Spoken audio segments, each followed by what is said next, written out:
Saya seorang janda yang hidup mandiri, usaha sendiri dan bekerja sendiri. Tapi meski lelah, selalu dituntut untuk selalu dapat uang untuk menghidupi kebutuhan semua keluarga. Bagaimana ini Pak Ustadz? Ini perlu diselamatkan. Tapi yang jadi masalah, kalau yang lajang-lajang ini bersedia, nggak apa-apa. Datang seorang nikah, ditanya sama Nabi. Kata Nabi, kamu nikah sama gadis apa janda? Kata dia, saya nikah sama janda ya Rasulullah. Kata Nabi, halla bikran tula'ibuha wa tula'ibuka. Kenapa kamu nggak nikah sama anak gadis? Lalu kemudian kata dia, adik saya banyak. Kalau saya nikah sama anak gadis, sebaya dengan anak adik-adik saya, nanti mereka kelahi. Saya nikah dengan janda yang udah agak tua dikit, supaya mereka terayomi, terlindungi. Korbankan perasaanmu demi untuk keluarga, wahai anak muda. Setuju? Dari bunyinya kurang. Malah yang mau menyelamatkan bapak-bapak yang udah punya istri. Berat Bapak, karena kita ini pakai kompilasi hukum Islam Indonesia. Di Indonesia kalau mau menikah menurut hukum Islam kompilasi, bukan fikih. Kalau fikih no problem, tapi kalau menurut kompilasi hukum Islam, ibu-ibu tenang dulu, tarik nafas panjang, tahan, jangan lama-lama, nanti keluar dari bawah, hembuskan. Menurut kompilasi hukum Islam Indonesia, ini bapak-bapak ini kalau mau menambah, dia mesti ada surat izin tertulis dari ibu yang disahkan oleh pengadilan agama. Nah, jadi makanya ibu sebelum tidur malam, yakinkan di dekat tempat tidur itu tidak ada pena, kertas, dan materi. Nanti kalau sudah ditandatangani, gini caranya Pak, saya ajari ya. Bapak siapkan kertas sama pena sama materi, bawa kepada ibu, sudah ditandatangan, kasih tahu, mama mau masuk surga secepat kilat. Mau? Tanda tangani ini. Dia baca, banyak jalan lain menuju surga. Mudah-mudahan Allah melembutkan hatinya, insya Allah. Setelah dia tanda tangani, nanti dibawa ke pengadilan agama. Nanti hakim bertanya, apakah benar ini surat ibu yang menandatangani? Kata dia, betul Pak Hakim. Dengan penuh kesadaran, tolong cepat putuskan Pak Hakim sebelum hatiku berubah.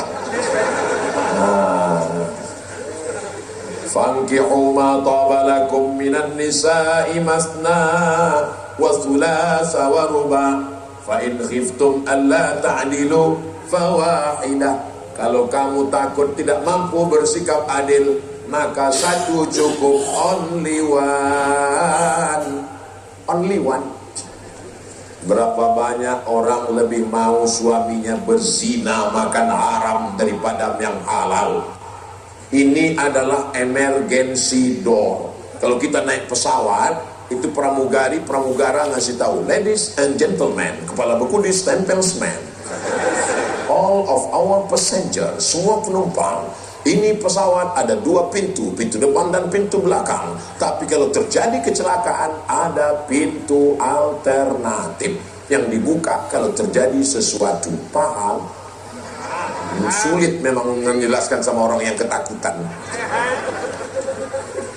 Suami yang takut kepada istri, itu nanti pas mau masuk surga, tidak diizinkan malaikat. Kenapa? Karena kata malaikat ini tidak takut sama Allah, tapi takut sama itu. Paham? Suami yang terlalu takut kepada istri itu nanti dikubur nggak kena azab kubur. Kenapa? Pas mau diazab malaikat, kata malaikat ini nggak usah kita azab. Kenapa? Waktu di dunia sudah terlalu azab.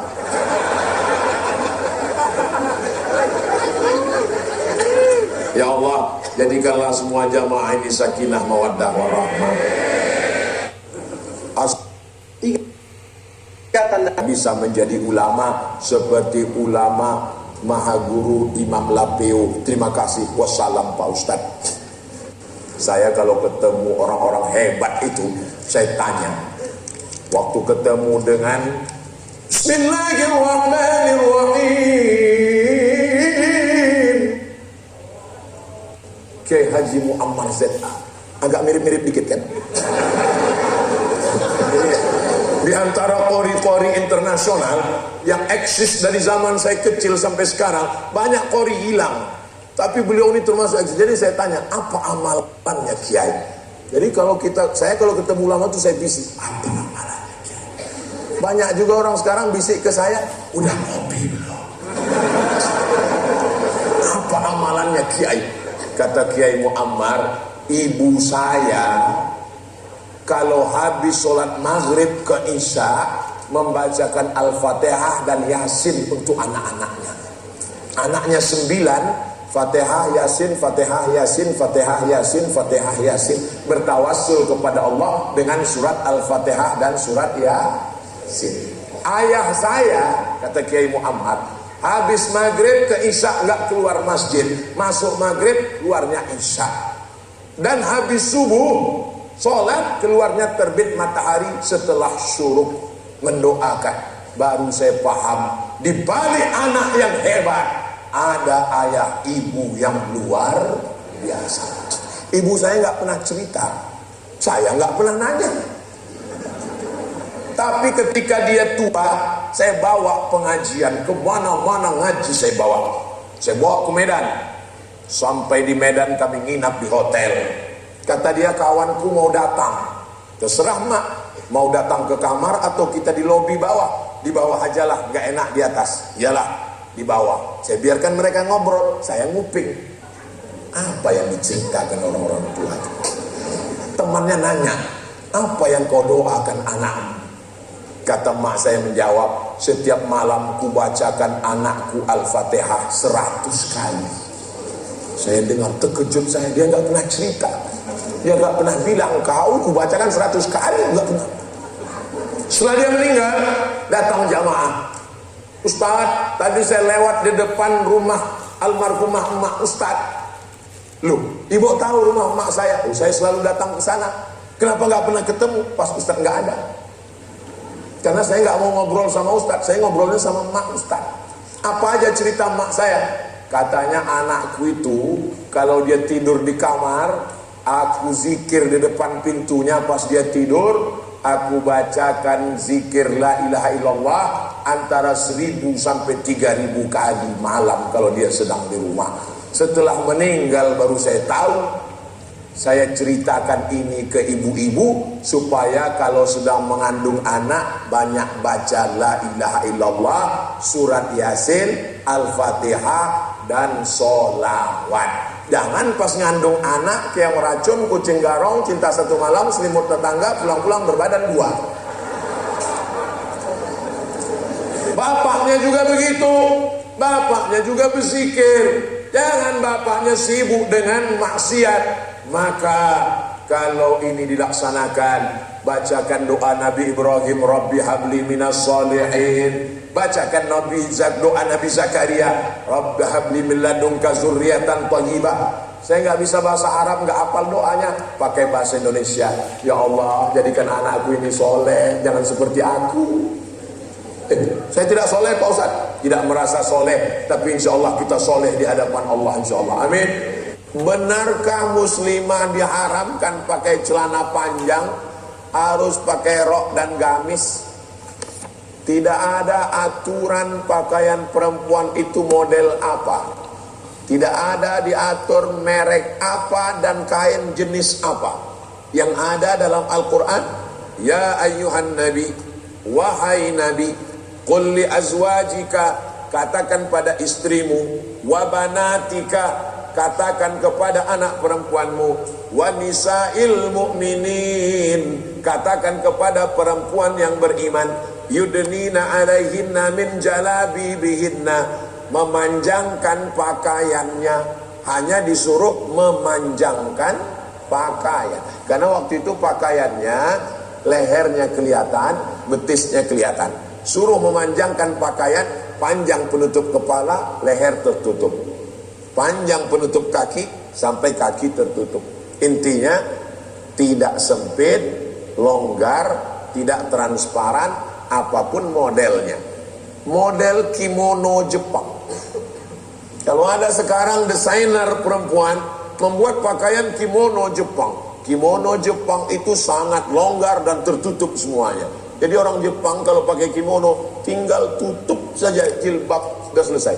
Bapak Ibu pernah menonton film kungfu? Perempuan-perempuan zaman dulu, zaman Shaolin kungfu, sangat longgar. Bisa anak kambing masuk ke dalam. Coba tengok film kungfu, bajunya longgar sekali. Ternyata fitrah manusia, baik Jepang maupun Cina sampai ke Eropa, memang fitrahnya pakaiannya tertutup. Sampai akhirnya datang zaman sekarang, fitnah akhir zaman yang luar biasa. Jadi kalau ada anak ibu perempuan, desainer pakaian perempuan, dia buat gambar pakaian kimono, dia buat pakaian perempuan kungfu, tertutup pakai hijab, prinsipnya longgar. Jadi kalau dia pakai celana yang longgar, yang lebar, gimana bentuknya Pak Ustaz? Pak, nanti lihat. Gimana bentuk celana longgar Pak Ustaz? Bapak-bapak pun pernah saya lihat pakaian dibilang sarung bukan sarung, dibilang celana bukan celana. Pernah ngelihat itu? Sarung celana, sarcel namanya. Sarung celana, dia macam sarung tapi di tengah ada belah. Itu bagi siapa? Bagi bidan perawat di rumah sakit. Karena tidak mungkin dia pakai rok, dia mau ngejar sana, disuruh dokter ngambil obat pakai rok, telungkup dia jatuh. Pasiennya tak mati, dia pula yang mati. Nah, jadi ada beberapa perempuan yang memang khusus berpakaian seperti ini. Polwan, tentara. Saya masuk ke kapal laut, di perempuan angkatan laut. Nah, kenapa? Karena dia memang mesti cekatan dan lain sebagainya. Nah, ini anak-anak perempuan tidak dibatasi model, warna, jenis, semua. Yang penting menutup aurat, longgar, tidak sempit, tidak transparan. Perempuan, hati-hati bapak-bapak yang punya anak perempuan, la yadkhulul jannata dayyus, tidak masuk surga dayyus. Siapa dayyus itu ya Rasulullah? Alladzi la yagharu ala maharimihi, tidak ada rasa cemburu kepada anak perempuannya. Anak perempuan pakaian sempit dia cuek aja, nyantai aja. Tetangga ngasih tahu malah dia marah. Pak, anak bapak tadi saya lihat pakai pakaian sempit dibonceng si anu. Jaga aja anak kamu, jangan urus anak saya. Padahal tetangga kita sedang mengamalkan ajaran Islam, amar ma'ruf nahi munkar.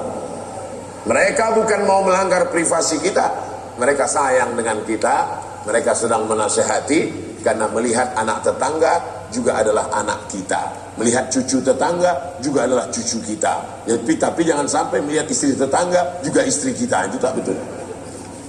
Mudah-mudahan kita termasuk orang yang menyelamatkan anak bangsa ini dari perbuatan maksiat, insyaallah.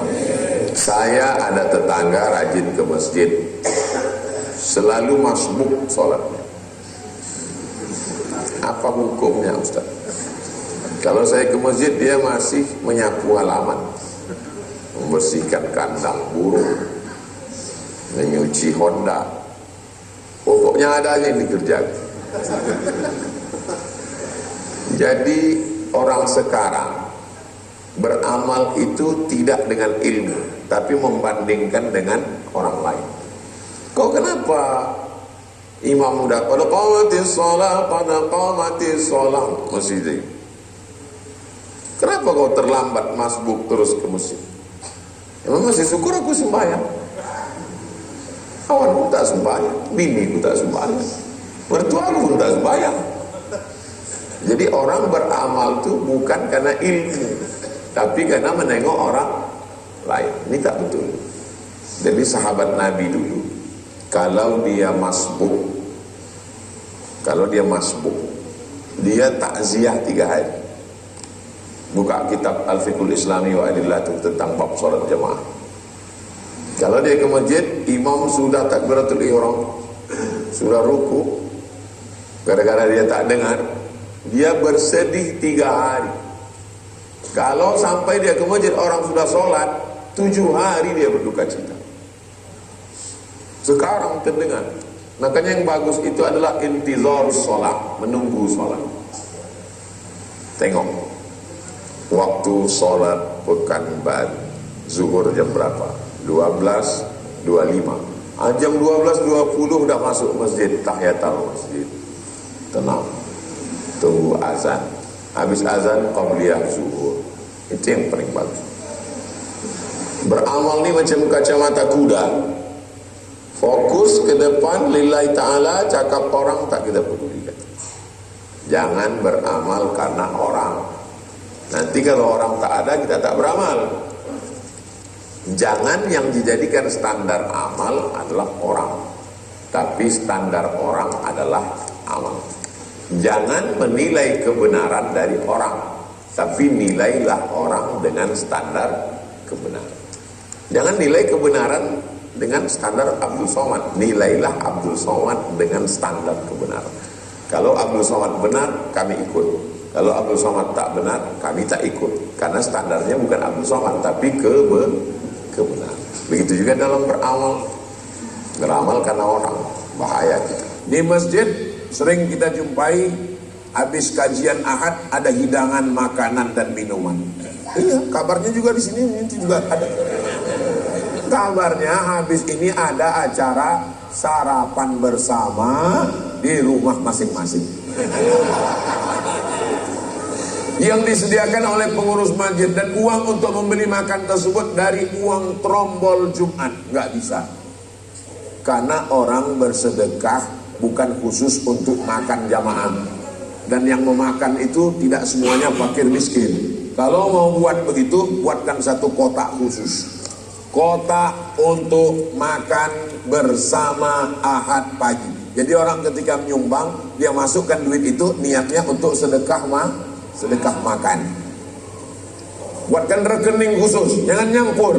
Rekening khusus untuk masjid makan-makan. Namanya M3, masjid makan-makan. Ada. Ustaz Lukman dari Pontianak mensponsori itu. Habis sholat Jumat, makan. Buka bersama, makan. Sahur bersama, makan. Namanya masjid makan-makan. Bagus. Tapi jangan diambil uang orang yang bersedekah umum, tapi dibuatkan kotak khusus atau rekening khusus. Apalagi kalau sampai makan harta anak yatim. Innama ya'kuluna fi butunihim nara. Mereka memakan api di perut mereka. Ini administrasi keuangan masjid mesti betul-betul selektif, jangan sampai salah. Niat baik tapi perbuatannya tidak baik. Tapi bukan berarti saya mengharamkan sama sekali. Siapa saya berani mengharamkan? Saya hanya mengarahkan supaya jangan sampai kita salah dalam beramal. Apakah makanan minuman tersebut jika dimakan oleh jamaah halal dan berdosakah pengurusnya Pak Ustaz? Pengurus tidak memiliki apa-apa. Masjid wa annal masajida lillah.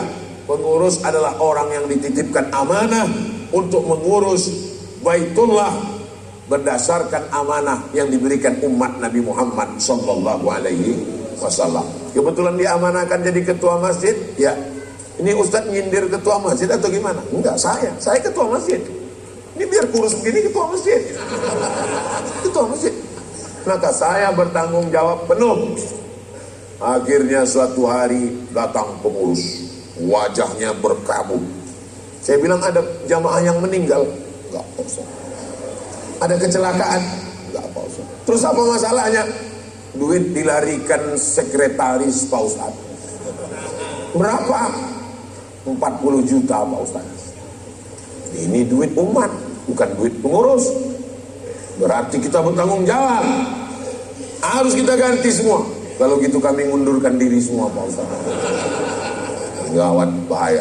Terpaksa saya ganti pakai duit saya sendiri. Kalau tidak saya dituntut Allah di padang mahsyar.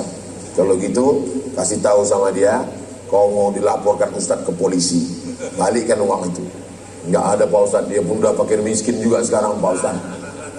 Jadi menjadi pengurus masjid adalah tanggung jawab. Kalau kita bisa mengelola masjid dengan baik sehingga orang ramai, pahalanya 2 kali lipat.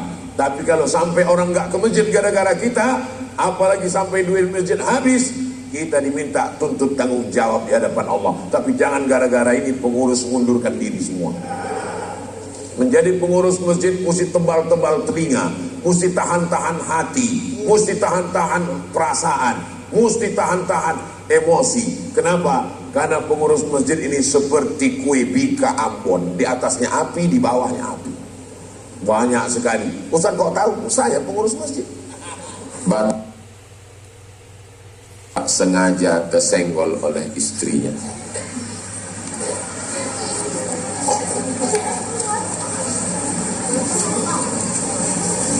Laki-laki, perempuan, suami istri menurut mazhab Maliki tidak batal kalau tak bernafsu.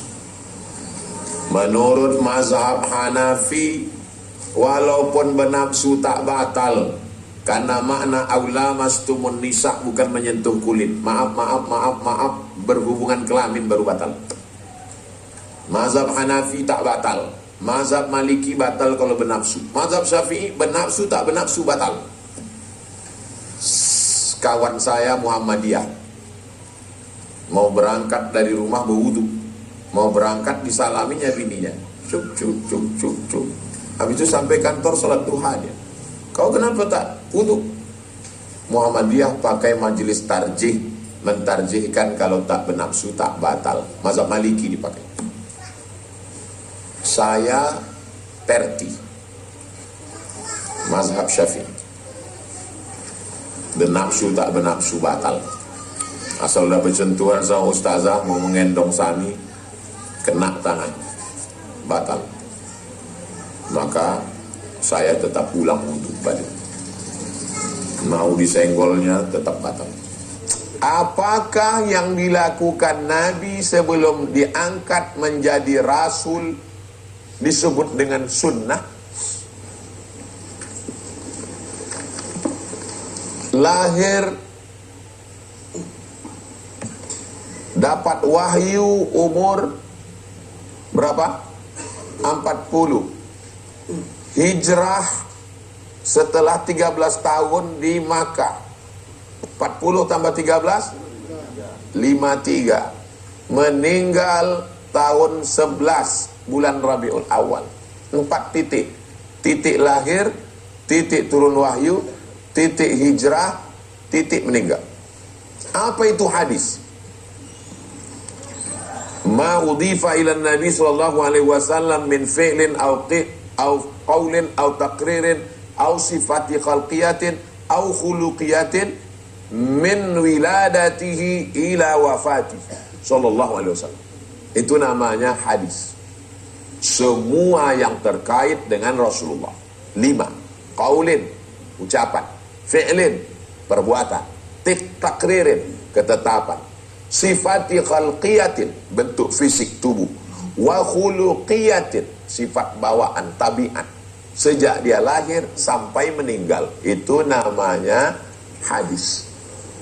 Sedangkan sunnah adalah ma'udhifa